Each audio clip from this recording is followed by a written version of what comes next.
Class हमारा Heights and distance का topic चल रहा था। आज हम कुछ और इम्पोर्टेंट एग्जांपल्स करने जा रहे हैं बेस्ड ऑन ट्रिग्नोमेट्री। काफ़ी इंपॉर्टेंट एग्जांपल्स हैं ये हमारे, लाइक हाइट्स एंड डिस्टेंस हमारा चल रहा है। ये थोड़ा सा मैं पिछला रिवाइज करा दूंगा इस बार ही। जैसे कि मैंने बताया था कि जब भी हम हाइट्स एंड डिस्टेंस की प्रॉब्लम सॉल्व करते हैं तो उसके अंदर हम हमेशा क्या चीज़ लेकर चलते हैं while dealing with the problems on heights and distances.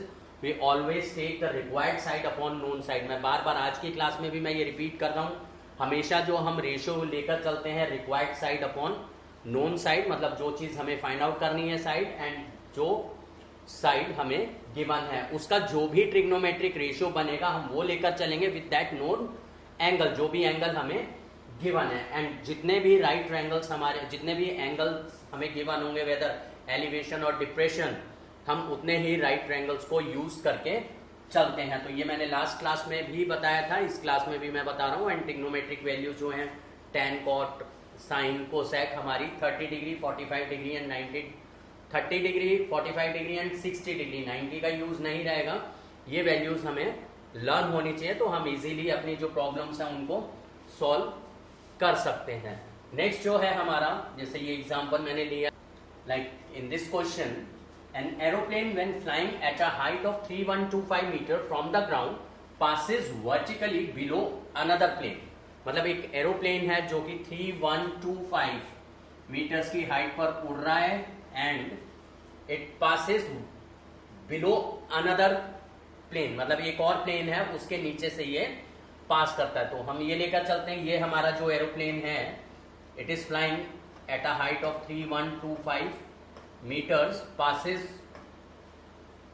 Below another aeroplane which is at a, ये ले लेते हैं एंड इसको हम ले लेते हैं बी, सी वर्टिकल हाइट होगी, इसको हम सी ले लेते हैं और इसको हम डी ले लेते हैं।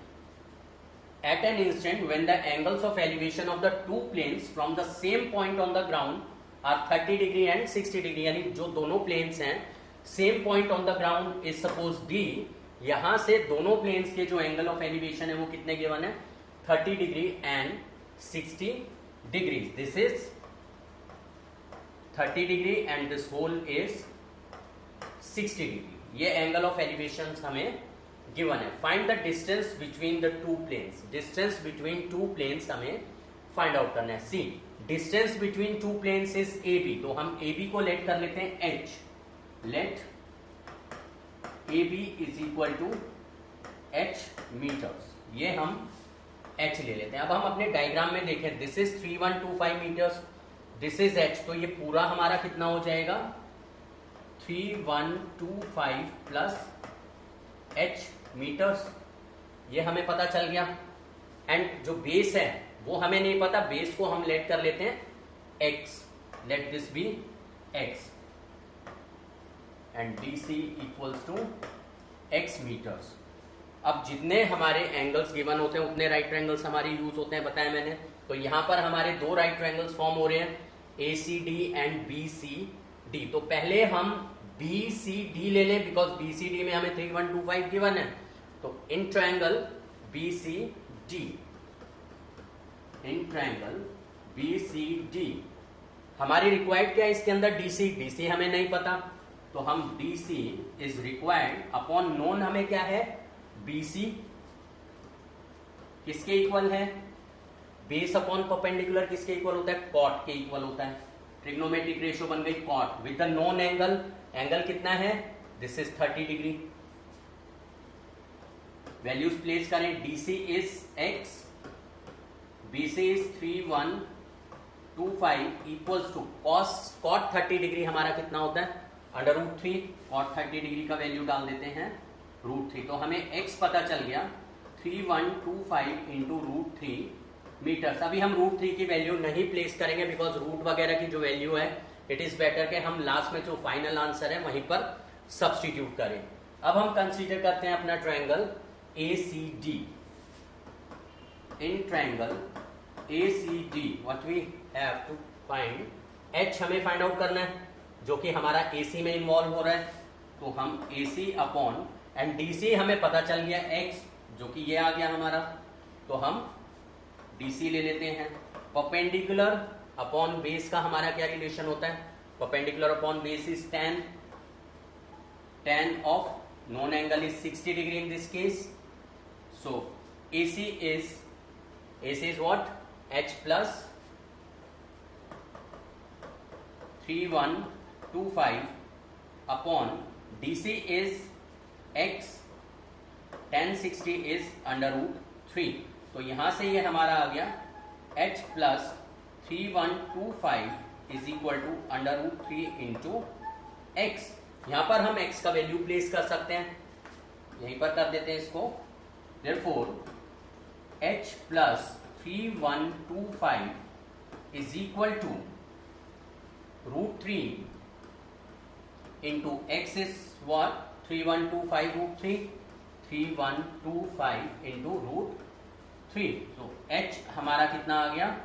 This is 3125 root 3 into root 3 is 3 minus 3125. So H is equal to 3125 हम कॉमन ले लेते हैं, बचा 3 माइनस 1 जो कि 2 हो गया. सो H is equal to 3125 into 2. H equal to 2 5 10, 2 2 4 5 2 6 6250 meters. This is the distance between the two planes जो कि हमें फाइंड आउट करना था. लास्ट में आंसर लिखना है that the distance between the two planes is 6250 meters. अब हम नेक्स्ट क्वेश्चन पर आते हैं. नेक्स्ट क्वेश्चन जो है हमारा the angles of elevation of the top of a tower. जैसे कि मैंने बताया था कि इन क्वेश्चंस में हमें as it is statement read करनी है एंड डायग्राम ड्रॉ करते जाना है. पूरा क्वेश्चन हमें एक बार में रीड नहीं करना है.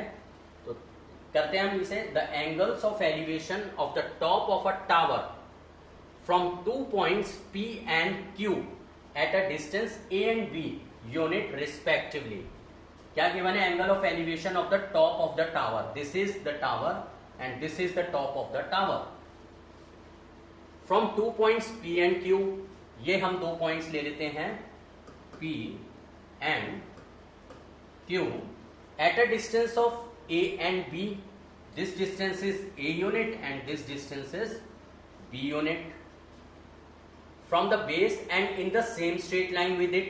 मतलब ये जो हमारा टावर है इसके सेम स्ट्रेट लाइन में दोनों पॉइंट्स हैं.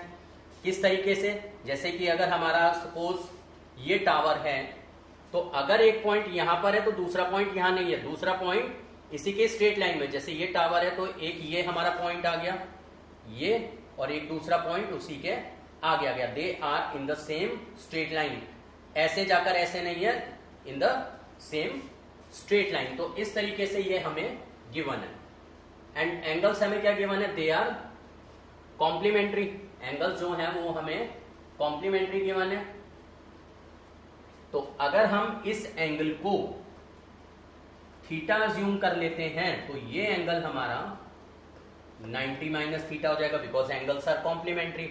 तो जो एंगल हमारा है P plus angle Q, they are complementary यानी their sum is 90 degree. Let angle P is equal to theta, then angle Q is equal to 90 minus theta. हमें ये एंगल पता चल गया. अब हम इसको आगे PQ इसको हम ले लेते हैं A एंड इसको अज्यूम कर लेते हैं B. Prove that the height of the tower is root AB. Let the height of the tower be H. ये स्टेटमेंट तुम्हें लिखना पड़ेगा अपने आंसर में स्टार्टिंग में. Let the height of the tower be H and what we have to prove? We have to prove that H is equal to under root of AB. बहुत ही simple question है, देखने में complicated लग रहा है but हमें H, A and B के अंदर रिलेशन, जब भी प्रूविंग के क्वेश्चन होते हैं तो हमें ये देखना है कि रिलेशनशिप किसके बीच में है. हमें यहाँ पर height A and B distances के बीच में रिलेशन फाइंड आउट करना है. तो हम सबसे पहले ये वाला ट्रायंगल ले लेते हैं APB. इन ट्रायंगल APB जो हमारा लाइन ऑफ साइट है इसका तो कोई यूज नहीं रहता, तो हम क्या करते हैं AB एंड PB का रिलेशन ले लेते हैं. AB हमें फाइंड आउट करना है एंड PB हमें नोन है. This is what? tan theta. AB कितना है हमारा H, PB is A. Equal to tan theta. तो हमारा यहां से एक ये रिलेशनशिप आ गया। सी हमें थीटा की वैल्यू नहीं पता एंड थीटा हमें चाहिए भी नहीं, हमें एच ए बी में रिलेशन चाहिए। तो हम क्या करते हैं, इसको अभी एज इट इज रखते हैं। अब हम दूसरा वाला ट्रायंगल लेकर चलते हैं, in triangle A B Q. A B Q में ए बी हमारा रिक्वायर्ड है एंड क्यू बी हमें गिवन है equal to 10 and the known angle is here 90 minus theta because the angles are complementary. AB is H upon QB is B is equal to 10 90 minus theta is what? Cot theta. See cot theta and tan theta हमारे एक दूसरे के reciprocal होते हैं। इसका मतलब जो tan theta है इंटू cot theta है ये हमारा 1 हो जाता है because cot theta is 1 upon tan theta, cancel हो जाएगा। तो हम क्या करते हैं, इन दोनों स्टेटमेंट्स को मल्टीप्लाई कर देते हैं। Multiplying 1 and 2 we get H. Left side से लेफ्ट साइड मल्टीप्लाई होगी, H upon A into H upon B equal to tan theta into cot theta. This is H square upon A B is equal to tan theta into cot theta को 1 upon tan theta लिख दें, ये cancel हो गया। इसका मतलब H square upon A B is equal to 1, therefore H square is equal to A B, hence H is equal to under root of A B. ये हमें प्रूव करना था। तो बहुत ही सिंपल क्वेश्चन था, एनसीईआरटी का क्वेश्चन है, बट एनसीईआरटी में ये डिस्टेंसेस, एनसीईआरटी की एक्सरसाइज का लास्ट क्वेश्चन है। एनसीईआरटी में ये जो डिस्टेंसेस हैं ये I think 9 unit and 6 unit इस तरीके से हमें गिवन है, 4 यूनिट 9 यूनिट। तो यहां पर मैंने ए बी कॉन्स्टेंट वैल्यूज लेकर किया है, तो ए बी की जगह हमें कोई भी वैल्यूज गिवन हो सकती हैं। तो अब हम नेक्स्ट अपने क्वेश्चन पर आते हैं। Third question, the angle of elevation of a bird. बहुत ही ज्यादा इंपॉर्टेंट क्वेश्चन है ये, बहुत ही ज्यादा इंपॉर्टेंट, सीबीएसई में काफी बार ये क्वेश्चन आया हुआ है। अच्छा क्वेश्चन है। Angle of elevation of a bird from a point 50 metres above a lake is 30 degree. This is the point which is 50 metres above the lake, this is the lake, ये हमारा lake है। 50 meters above a lake there is a point A and the angle of elevation of a bird from this point above the lake is 30 degree. This is bird, say B is bird, angle of elevation इस point से bird का 30 degree हमें given है। This is हमारा horizontal line of sight, ये 90 degree हो जाएगा, ये भी 90 डिग्री हो जाएगा। हमेशा पैरेलल लाइंस हम ड्रॉ कर लेते हैं ट्रायंगल्स फॉर्म करने के लिए। And the angle of depression of its reflection in the lake is 60 degree. अब यहाँ पर फिजिक्स अप्लाई हो जाएगी। जब भी रिफ्लेक्शन पॉइंट आता है, जैसे अगर हम मिरर के सामने 5 मीटर्स के डिस्टेंस पर हैं तो हमारी इमेज भी मिरर के अंदर 5 मीटर्स के डिस्टेंस पर होती है। इसका मतलब अगर हमारा डिस्टेंस मिरर से 5 मीटर्स है तो हमारी इमेज से जो डिस्टेंस है वो कितना हो जाता है, 10 मीटर्स हो जाता है। यानी जितना मिरर से उतना ही हमारी इमेज का अंदर डिस्टेंस होता है। तो यहां पर क्या कहता है वो, angle of depression of its reflection in the lake is 60 degree. यानी ये जो बर्ड है इसका लेक में जो रिफ्लेक्शन है, दिस इज लेक, लेक में जो रिफ्लेक्शन है, सपोज दिस इज सी, जो रिफ्लेक्शन है वो इक्वल डिस्टेंस पर होगा। यानी बर्ड का लेक से, वाटर से जितना डिस्टेंस है उतना ही डिस्टेंस उसका नीचे होगा। Clear? And angle of depression of this point reflection in the lake is कितना, 60 degree from the same point.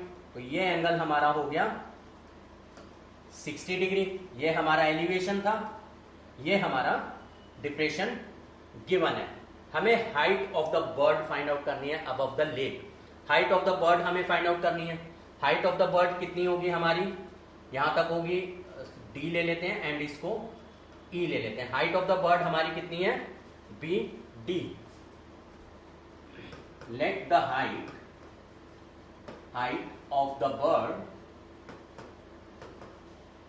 B h metres. Height of the bird को हम h मीटर्स लेकर चलते हैं। ये हमारा h मीटर्स हो गया, राइट। सी दिस इज कितना 50, यहां तक ये 50 है, मतलब इतना 50 है, तो ये हमारा किसके इक्वल हो जाएगा? टोटल हमने क्या अज्यूम करा है? h, ये 50 है, तो ये कितना हो जाएगा? h minus 50। जो BE है हमारा, सी जो हमने BD है उसको हमने h अज्यूम करा, जो ED है वो हमारा 50 मीटर्स है, इसका मतलब जो BE है वो हमारा h माइनस 50 मीटर्स आ गया, ये आ गया। तो अब हम ये वाला ट्रायंगल यूज कर सकते हैं ABEC। ये हमें h माइनस 50 पता चल गया। यहां से लेके यहां तक डिस्टेंस कितना है? h है, क्योंकि लेग से जितना ऊपर होगा उतना ही नीचे होगा। ये h है, ये हमारा यहां से यहां तक 50 है, तो ये टोटल यहां से लेके यहां तक कितना हो गया? h plus 50 metres. तो यानी जो CE है हमारा वो भी हम लिख लेते हैं, CE हमारा DC प्लस ED के इक्वल है। DC हमारा h है और ED हमारा 50 है, तो हमें CE भी पता चल गया। ये तो BE एंड CE हमारा यूज होने वाला है, ये एंड ये हमारा यूज होगा क्वेश्चन में। अब हम अपना ट्रायंगल सॉल्व करते हैं। राइट ट्रायंगल में जो हमारा लाइन ऑफ साइट है इसका तो कोई यूज नहीं है, इसका मतलब हमें बेस को लेकर चलना पड़ेगा। बेस को हम x लेट कर लेते हैं, let AE equals to x, यहीं पर लिख लेते हैं, and AE equal to x। A को हमने x ले लिया। अब हम ट्रायंगल लेते हैं ABE। In triangle ABE, see this is h minus 50 required है, ये भी हमारा x हमें नहीं पता। Perpendicular upon base is equal to tan of known angle 30 degree. तो यहां से हमें h minus 50 is equal to x into 1/√3 पता चल गया, इसको 1 ले लेते हैं। And in triangle AEC, diagram बनाने के बाद तो सिर्फ ट्रायंगल सॉल्व करने हैं। In triangle AEC, this is perpendicular because angle के ऑपोजिट वाला परपेंडिकुलर होता है। EC is what? h plus 50 upon this is base x, perpendicular upon base is tan। Angle कितना है हमारा? 60 डिग्री। तो यहां से h plus 50 is equal to tan 60 is √3 into x। ये हमें पता चल गया। हम क्या करते हैं, हमें x की तो जरूरत नहीं है, हमें h फाइंड आउट करना है, तो हम दोनों में से x को सेपरेट कर लेते हैं। सी यहां से जो हमारा x का वैल्यू आएगा वो किसके इक्वल हो जाएगा? h plus 50 upon √3 is equal to x। ये वैल्यू हम इसके अंदर प्लेस कर देते हैं, substituting in 1, putting the value of x from 2 in 1, putting value of x from 2 in 1, we get h minus 50 equal to x is h plus 50 upon √3 into 1/√3, because x का value डाल दिया into 1/√3 हमारा as it is. ये हमारा कितना बन गया? √3 into √3 is 3, तो h minus 50 equal to h plus 50 upon 3। 3 यहां पर मल्टीप्लाई हो जाएगा, 3 into h minus 50 equal to h plus 50, अंदर मल्टीप्लाई कर दें, 3h minus 150 equal to h plus 50, ये इधर आकर माइनस हो जाएगा, 3h minus h is 2h and 50 plus 150 is 200, therefore h is equal to 100 metres. h हमने क्या अज्यूम करा था? हाइट ऑफ द बर्ड, और हमें फाइंड आउट क्या करना था? Height of the bird. Therefore the height of the bird above the lake is 100 metres. तो ये हमारा आंसर आ गया। तो नेक्स्ट क्वेश्चन हम देखते हैं, क्वेश्चन नंबर 4। क्वेश्चन नंबर 4 में क्या है, ये एनसीईआरटी का क्वेश्चन है, सेकेंड लास्ट क्वेश्चन है। एनसीईआरटी में एक ही क्वेश्चन दिया जो काफी अच्छा गिवन है। वैसे तो सारे क्वेश्चन अच्छे हैं, बट थोड़ा सा जो दिमाग लगाना पड़ता है क्वेश्चन में वो गिवन है एनसीईआरटी में। काफी अच्छा क्वेश्चन है। A straight highway leads to the foot of a tower. एक ये स्ट्रेट हाईवे है say A B, it leads to the foot of the tower B C.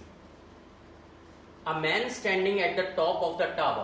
Suppose the man is standing at C. यहाँ पर खड़ा हुआ है, he is looking from the point C. Observes a car at an angle of depression of 30 degree. एक car है A पर, उसको angle of depression 30 degree पर वो ऑब्जर्व करता है। ये अगर एंगल 30 डिग्री है तो ये भी एंगल हमारा 30 डिग्री हो जाएगा ऑल्टरनेट इंटीरियर एंगल से। Which is approaching the foot of the tower. मतलब ये जो कार है it is approaching the foot of the tower, मतलब इस साइड में आ रही है डायरेक्शन में। टावर जो है वो परपेंडिकुलर होगी, ऑब्वियस सी बात है।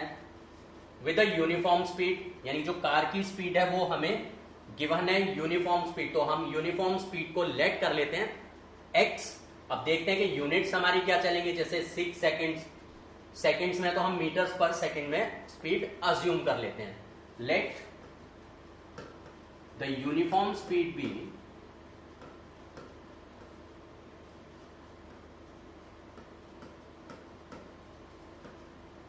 of the car be x meters per second। ये हमने स्पीड अज्यूम कर ली। क्या कहता है आगे, 6 seconds later, 6 seconds later the angle of depression of the car is found to be 60 degree। Angle बढ़ गया, मतलब कार टावर की तरफ आ रही है, इससे भी हमें पता चल गया। 6 सेकेंड्स के बाद जो एंगल है वो कितना हो जाता है, 60 डिग्री हो जाता है। मतलब एंगल ऑफ डिप्रेशन वो, मतलब कार जो है वो पोजीशन डी पर पहुंच गई, एंगल ऑफ डिप्रेशन जो है उसका वो 60 डिग्री हो जाता है। ये हमारा 60 बन जाएगा ऑल्टरनेट इंटीरियर से। यानी कार यहां पर पहुंच गई, कितने टाइम में पहुंची यहां पर, in 6 seconds.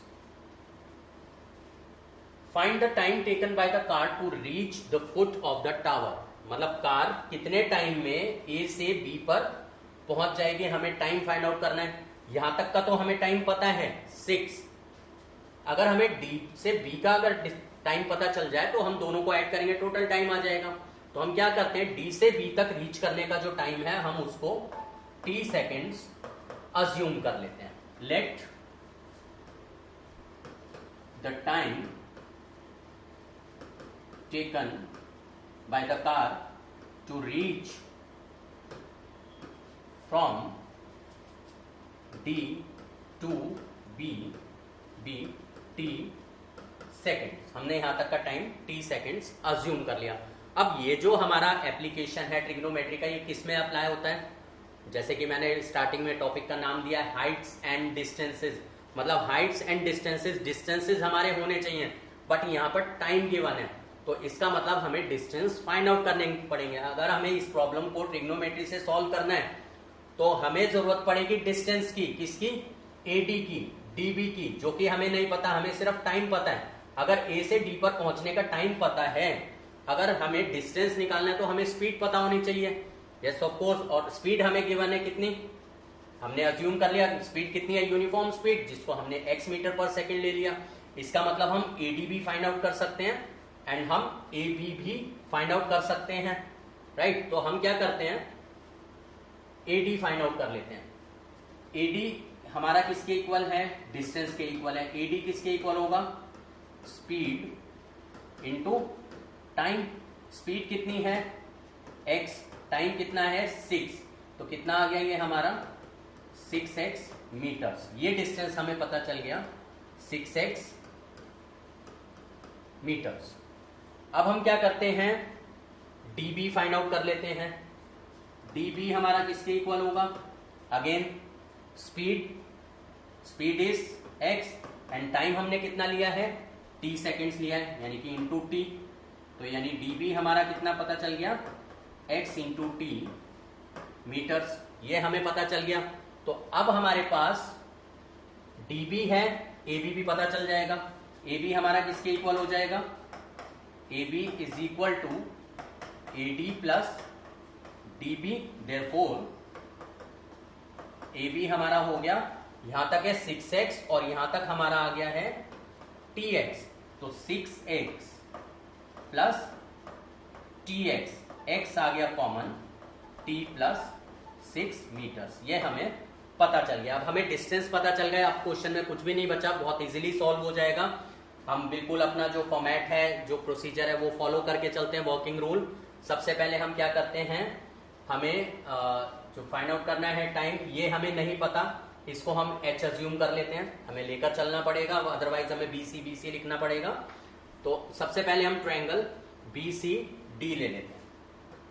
In triangle BCD, angle D is 90, sorry angle B is 90 degree.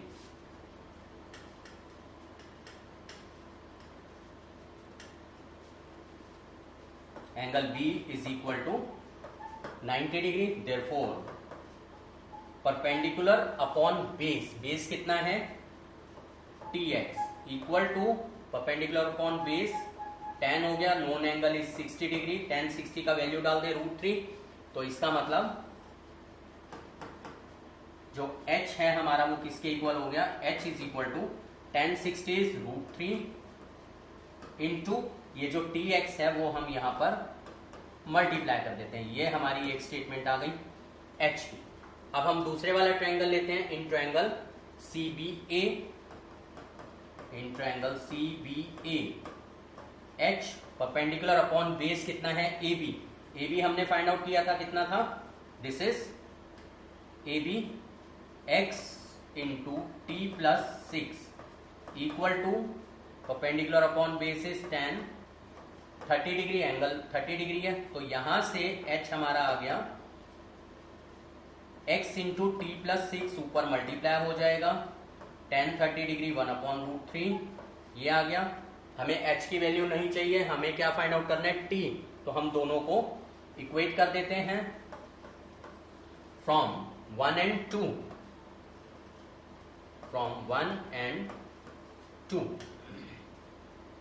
√3 into TX is equal to x into T plus 6 upon √3। See x से x कैंसिल हो गया, x की हमें जरूरत नहीं थी, इसको यहां पर मल्टीप्लाई करेंगे, √3 into √3 is 3t is equal to t plus 6, ये इधर आकर माइनस होगा, 2t is equal to 6, t is equal to 3 seconds. मतलब यहां से यहां तक का टाइम D2B कितना आ गया? हमने t अज्यूम किया था, D2B 3 सेकेंड्स, और A2D कितना था? 6 सेकेंड्स। इसका मतलब टोटल टाइम हमारा कितना हो गया? 6 प्लस 3 9 सेकेंड्स। देयरफॉर हमें फाइंड आउट करना था total time. Therefore total time taken by the car to reach from A to B is 6 plus 3, that is 9 seconds. ये हमारा आंसर आ गया। नेक्स्ट क्वेश्चन पर आते हैं, क्वेश्चन नंबर 5। काफी इंपॉर्टेंट क्वेश्चन है ये भी। सारे जो मैंने क्वेश्चंस लिए हैं, सिलेक्टेड क्वेश्चन लिए, इन 5 क्वेश्चंस में से 3 क्वेश्चंस तो ऐसे हैं जो तुम्हें एग्जाम में, स्कूल एग्जाम में, बोर्ड के एग्जाम में मिल सकते हैं।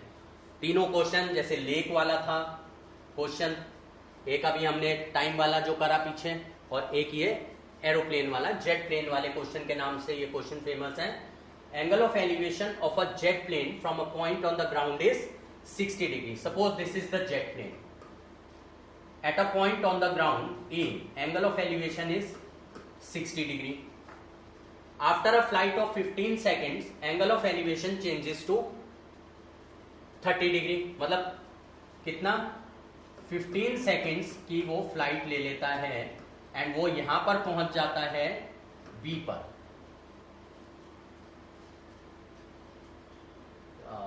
The angle of elevation changes to 30 degree, यानी जो एंगल हमारा 60 डिग्री था वो कितना हो जाता है? 30 डिग्री हो जाता है। If the jet plane is flying at a constant height of 1500 √3, jet plane जो है वो 1500√3 मीटर्स की कांस्टेंट हाइट पर फ्लाई कर रहा है, यानी ये भी हमारा 1500√3 मीटर्स हो गया। हमें फाइंड आउट करना है speed of the jet plane. Speed find out करने के लिए हमारे पास टाइम तो है 15 सेकेंड्स। अगर हमें डिस्टेंस पता चल जाए जेबी, तो हम डिस्टेंस अपॉन टाइम से स्पीड फाइंड आउट कर सकते हैं। तो जो हमारा स्पीड ऑफ द प्लेन है जो कि रिक्वायर्ड है वो किसके इक्वल हो जाएगा, speed of the jet plane is equal to distance upon time. Time is 15, कितना हो जाएगा ये मीटर पर सेकेंड। अब हमारा क्या चीज है मेन, हमें जो रिक्वायर्ड है वो जेबी रिक्वायर्ड है। अगर ये पता चल गया तो हम speed of the plane find out कर सकते हैं। सीधा सा हमें गिवन है कि प्लेन है, उसका एंगल किसी पॉइंट पर एंगल 60 डिग्री है, 15 सेकंड की फ्लाइट के बाद उसका एंगल 30 डिग्री हो जाता है। प्लेन कांस्टेंट हाइट पर फ्लाई कर रहा है, हमें उसका स्पीड फाइंड आउट करना है। सी राइट ट्रायंगल हमारी ये बन गए, एक बन गया ABC और एक बन गया AGD। तो ये दो ट्रायंगल्स हम यूज कर सकते हैं। जेबी जो है हमारा वो किसके इक्वल हो जाएगा, जेबी जो है वो DC के इक्वल होगा। अगर मैं जेबी को x लेट कर लेता हूं तो ये भी मेरा x हो जाएगा। सी सबसे पहले हम क्या करते हैं, हमने जेबी को लेट कर लिया, let JB is equal to x meter. अब हम ट्रायंगल सॉल्व करते हैं in triangle ADJ, in triangle ADJ। See AD हमें नहीं पता, DJ हमें पता है, तो हम ले लेते हैं AD is base and JD is perpendicular. किसके इक्वल होता है, cot, and angle is 60 degree. Cot 60 is AD हमारा ये हो गया। JD हमें कितना गिवन है 1500, ये ऊपर मल्टीप्लाई हो जाएगा 1500√3 एंड कॉट 60 डिग्री इज 1/√3। तो ये AD हमें पता चल गया 1500 मीटर्स। अब हम क्या करते हैं, ABC निकाल लेते हैं, बिकॉज अगर हम AD में से, ये हमारा कितना है AC में से अगर हम AD लेस कर देंगे तो हमें ये डिस्टेंस पता चल जाएगा जो कि हमारा x के इक्वल ही है, राइट। तो हम इन ट्रायंगल BCA ये ले लेते हैं, in triangle BCA angle C is 90 degree. तो कितना है हमारा ये AC upon 1500√3 base upon perpendicular is cot, angle is 30 degree. Cot 30 is √3। तो अब ये हमारा बन गया, therefore AC is equal to 1500√3 ऊपर मल्टीप्लाई हो जाएगा एंड कॉट 30 डिग्री हमारा √3 होता है। तो AC हमें पता चल गया 1500 इंटू 3 यानी कि 4500 मीटर्स। हमें AC पता चल गया। अब जो AC पता है, AC माइनस AD कर देते हैं। AC minus AD is what, x। AC is what 4500 minus AD हमने फाइंड आउट किया था।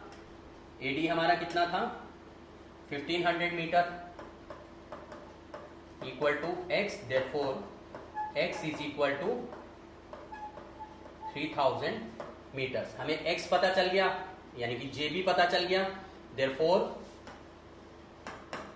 Speed of the plane is equal to distance यानी कि 3000 upon time, time is 15 metres per seconds, because JB is equal to x is equal to 3000 metre हमने निकाल लिया। Therefore speed is equal to, ये cancel कर दें, 200 metres पर second. ये हमारा आंसर आ गया। कई बार इसी क्वेश्चन में कह देते हैं कि भाई find the speed in kilometre per hour. अगर स्पीड किलोमीटर पर आवर में अगर पूछी होगी तो 200 मीटर पर सेकेंड को हम किलोमीटर पर आवर में कन्वर्ट कर देंगे। तो जो आज हमने क्वेश्चन देखे हैं ये 5 क्वेश्चंस काफी इंपॉर्टेंट क्वेश्चंस थे, जिसमें से 3 क्वेश्चंस तो मैं कह रहा हूं कि ये तीनों जो क्वेश्चंस थे एक एनसीईआरटी से था और 2 क्वेश्चन ये बाहर से थे ये जेट प्लेन वाला, एंड जो हमने बर्ड वाला क्वेश्चन करा था, काफी इंपॉर्टेंट क्वेश्चंस हैं। हाइट्स एंड डिस्टेंस का मैं एक और वीडियो लूंगा, एक और क्लास लूंगा, जिसके अंदर मैं और भी जो इंपॉर्टेंट क्वेश्चंस हैं वो कवर करूंगा, एंड उसके बाद हमारा जो हाइट्स एंड डिस्टेंस है वो कंप्लीट हो जाएगा।